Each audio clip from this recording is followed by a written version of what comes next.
Okay, so my Pocket Reform has just arrived. This is the Hyper Edition. And let's rip open the rest of this stuff. Right, so we went for the Hyper Purple with the red key switches.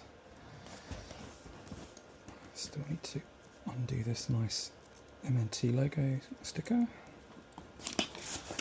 Oh, and we've got some packing chips. We have our poster inside, which is our beautiful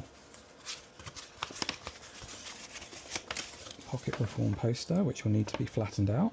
And then it comes in this lovely sleeve. Actually, that's a really nice sleeve.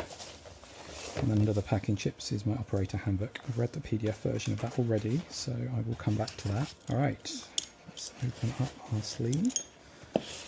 These are metal clips, by the way, they're not plastic ones. Here we go.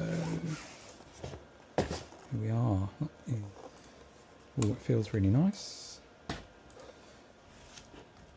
Right, and take off the tissue. So that is it in hand. Right. Okay, so to switch on, well, there's a tiny little switch just in here that you need to slide across to switch from standby and for shipping.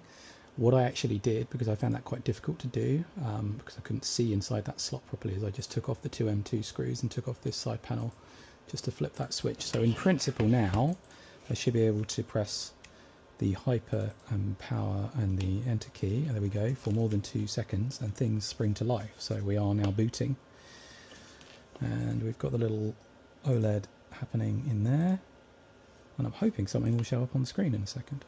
Some nice lighting behind the keyboard. The keyboard looks quite nice. I think I can probably get used to that. I need to actually do some typing, and there is a boot going on now, and we are starting our setup wizard. And I'm not going to record all of this, but I'm using the trackpad. I'm getting started.